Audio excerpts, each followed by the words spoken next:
მოგესალმებით, ეთერშია გურიის ახალი ამბები, მე თამთა დოლიცე ვარ. ადამიანის უფლებების დაცვის საკითხებზე საქართველოს ევროკავშირის ყოველწლიური დიალოგის შეხვედრა, რომელიც 21 ნოემბერს ბრიუსელში იგეგმებოდა, განუსაზღვრელ დრომდე გადაიდო. ევროკომისიის პრეს-სპიკერმა ანიტა ჰიპერმა დაადასტურა გადადების ფაქტი და განაცხადა, რომ ეს ქართული მხარის მიერ შექმნილმა დაბრკოლებებმა გამოიწვია. მან დააზიანა, რომ ევროკავშირი მზადა ამ საკითხთან დაკავშირებით შეხვედრის ჩასატარებლად, რათა ადამიანის უფლებებთან დაკავშირებით ევროკავშირის პოზიცია წარმოადგინოს. თუმცა დღეს სხვადასხვა მედიით გავრცელებული ინფორმაციის თანახმად შეხვედრა მას შემდეგ გადაიდო, რაც საქართველოს ხელისუფლებაში დელეგაციის სიაში სანქცირებული თანამდებობის პირი აღმოჩნდა. აღნიშნულ ფაქტს აფასებენ როგორც ქართულ ოცნებაში, ასევე ოპოზიციაში. თვითონ არის ასე ვთქვათ მხილებული ყველანაირად ადამიანის უფლებათა უხეშ სასტიკ და მასობრივ დარღვევაში და ევროკავშირს უკიჟინებს, რომ შენ არ ღვევ ადამიანის უფლებებსო. თვითონ არის ასე ვთქვათ დაკავებული ყველა სხვა კორუფციული და ასე შემდეგ პრაქტიკით და ამას სხვას აბრალებს. საზოგადოებას აბრალებს ასევე იმას, რაც თვითონ არის. საზოგადოება არის აგენტი, ამ დროს თვითონ არის აგენტი. ეს არის ერთადერთი მეთოდი.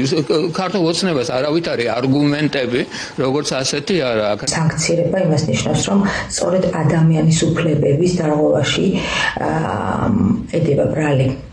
და რა თქმა უნდა, მისი მონაწილეობა დიალოგში ევროკავშირთან, სადაც უნდა განიხილოს ის უამრავი ადამიანის უფლებათა დარღვევის ფაქტი, რომელიც არ იქნა გამოძიებული საქართველოს დე-ფაქტო მთავრობის მიერ, აი სწორედ ამ დელეგაციაში იმ ადამიანების ყოფნა, რომელსაც ბრალად ედება ზუსტად ადამიანთა უფლებების მასიურ დარღვევაში მონაწილეობა, რა თქმა უნდა, პრობლემა იყო უკვე და მისეზად სახელდებოდა სწორედ აი ეს საკითხი. არავითარი არგუმენტები არ აქვს, იმიტომ რომ ქართული ოცნების მჭერმეტყველება, ისედაც ძალიან სუსტები არიან მჭერმეტყველების თვალსაზრისით, არ არის საკმარისი, რომ გააბათილოს ის არგუმენტაცია, რაც არის ადამიანის უფლებების დარღვევა, 500-ზე მეტი ნახსენი ადამიანი ერთი წლის განმავლობაში და არც ერთი დასჯილი პოლიციელი, ამავე დროს 200-ზე მეტი პოლიტიკური პატიმარი, ფაქტობრივად ყველა პოლიტიკური ლიდერი ციხეში, გაუქმებული არჩევნები, გაყალბებული არჩევნები. აი ეს ხო ფაქტობრივი მოცემულობებია. რა უნდა უთხრას მაკაბოჭორიშვილმა, რა უნდა დაბრიფოს ამისთანა, რომ ეს გააქროს დღის წესრიგით. დაგეგმილი იყო კონკრეტული დიალოგი ადამიანის უფლებების დაცვის საკითხებთან დაკავშირებით. აქ სანქცირებაზე საუბარი, რა თქმა უნდა, უადგილოა. მათ მოგვაწოდეს კონკრეტული საკითხები, რაზეც უნდა ყოფილიყო დიალოგი, შესაბამისად განისაზღვრა კონკრეტული უწყებები, ვისაც კითხვებზე, რომელიც მათი მხრიდან იყო დასმული, გაეცემოდა ამომწურავი ფაქტებზე და მტკიცებულებზე დაფუძნებული პასუხები. სამწუხაროდ, როგორც ჩვენთვის ცნობილია, მათ თავად აღარ ისურვეს ამ პასუხების მოსმენა, შესაბამისად გადაიდო ეს დიალოგი. თუ რა მიზეზით მიიღეს ეს გადაწყვეტილება, არანაირი აქტს და მათ არ მოუწოდებიათ, იყო საუბარი იმაზე, რომ ისინი მზად არიან, რომ გადადონ ეს დიალოგი და ჩვენ ესე მოგვეწოდა ეს პოზიცია. შესაბამისად, კიდევ ერთხელ ვაფიქსირებთ, რომ ვართ მზად ნებისმიერ დროს, ნებისმიერ ფორმატში, ნებისმიერ კითხვას გავცეთ პასუხი. რაც შეეხება სანქცირების საკითხს, ევროკავშირის მიერ საქართველოს არც ერთი მოქალაქე არ არის სანქცირებული. შესაბამისად, ეს მოსაზრება ყოველგვარ რეალობას ასე ვთქვათ, ცდება და არ ეფუძნება კონკრეტულ ფაქტებს. ადამიანის უფლებათა დაცვის კომიტეტზე დღეს საგზაო წესების დარღვევაზე ჯარიმების მომატების შესახებ შინაგან საქმეთა სამინისტროს საკანონმდებლო ცვლილებათა პაკეტს განიხილავდნენ. აღნიშნული ინიციატივა მძღოლებისთვის საგზაო წესების დარღვევაზე პასუხისმგებლობას ამკაცრებს. გზაზე მანევრირების წესების დარღვევისთვის ჯარიმა 100 ლარამდე იზრდება. ავტომობილის მართვის დროს მძღოლის მიერ მობილური სარგებლობისთვის, ასევე დგომა გაჩერების წესების დარღვევისთვის კი სანქცია 50 ლარით განისაზღვრება. დამატებით პასუხისმგებლობა დგინდება ბასლაინზე სატრანსპორტო საშუალებებისთვის დადგენილი წესების დარღვევისთვისაც.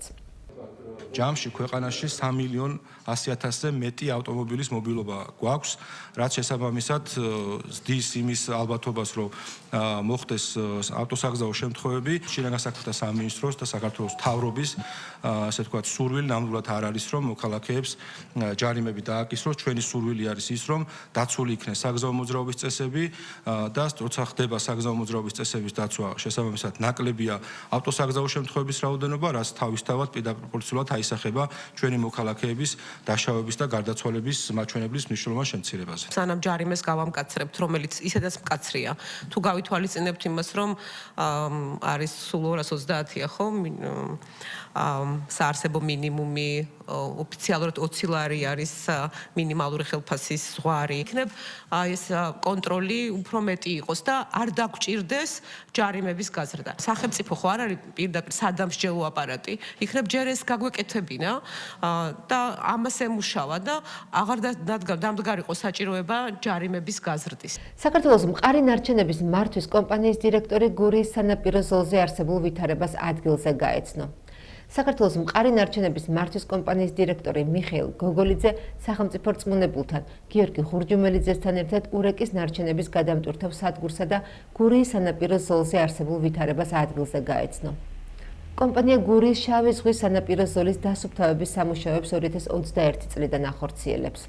სანაპირო ზოლის მოვლა პატრონობისთვის კომპანია სპეციალურ ტექნიკას ფლობს, მათ შორის ქვიშის საცრელ მანქანებს, ტრაქტორებს და თვლიან მისაბმელებს. სახელმწიფო რწმუნებულთან ერთად მოვინახულეთ ობიექტები, სანაპირო ზოლი, დასუფთავების სამსახურის მიერ განხორციელებული პროექტები, შესაბამისად მე მინდა მადლობა გადაუხადო ყველა იმ ადამიანს, ვინც მუშაობს აღნიშნულ ობიექტზე.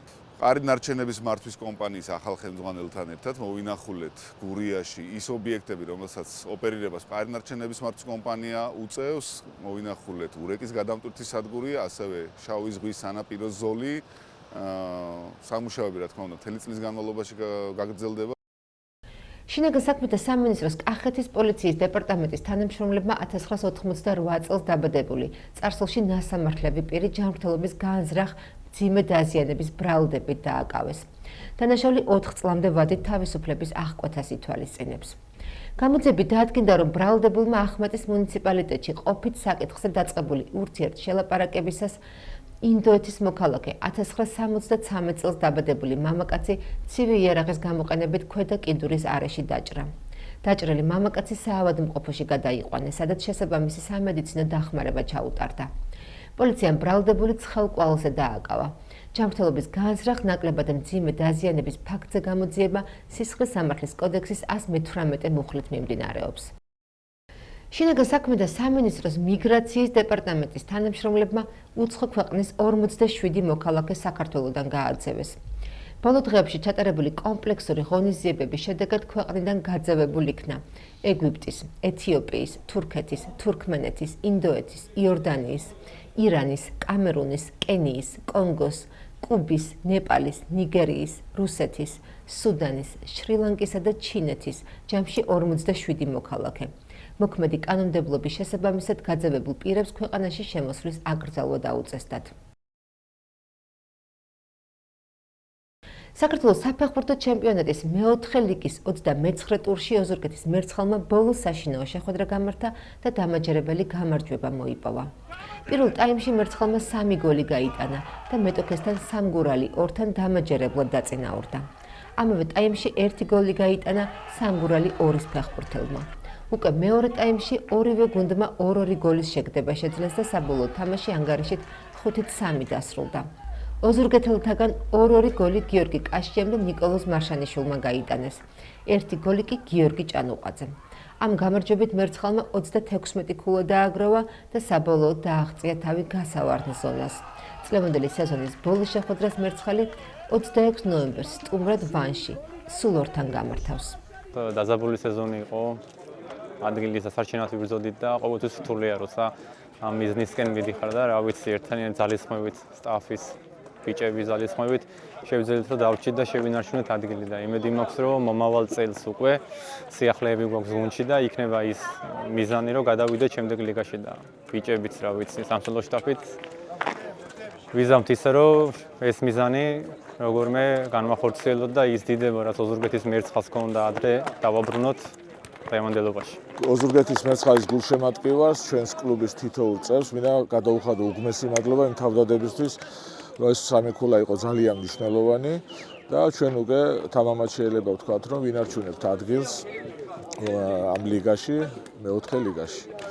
რაც შეეხება საომავლოდ გეგმებს, საკეთებელი ძალიან ბევრია. ფაქტიურად ნულიდან ვიწყებთ მშენებლობას ახალი ოზურგეთის მერცხალის. აუცილებლად უნდა გაკეთდეს ბავშვთა აკადემია, კომპეტენტური უნდა მოვიწვიოთ მწვრთნელები, რომლებიც გადაამზადებენ არსებულ ოზურგეთის მერცხალში მყოფ მწვრთნელებს და ასევე მნიშვნელოვანია ჩართულობა ფეხბურთის ფედერაციის როლი.